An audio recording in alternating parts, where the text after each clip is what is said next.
तो गाइस आज मैं आपको बनाने वाला हूँ बुद्धू।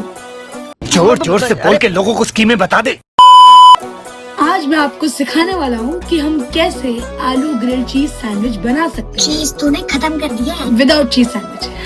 तो पहले अगर आपकी किस्मत मेरी तरह बहुत अच्छी है तो आपके फ्रिज में कोई आलू की सब्जी पड़ी होगी, नहीं है तो कोई बात नहीं। तो आपको आलू बॉईल करने और उसके अंदर जितने मसाले पड़े हैं सब डाल दो।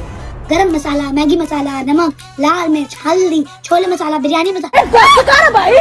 जिस तरीके से हमारी मम्मी हमें डेली चटनी की तरह पीसती है वैसे ही हमें अब देख तू, अब तू गया बेटा, अब तू गया देख। 2 प्याज काफी रहेंगे अगर आप 4 लोगों का खाना बनाओ। गिरो मत। ओके। In the आलू just like this। तू लगे मैनू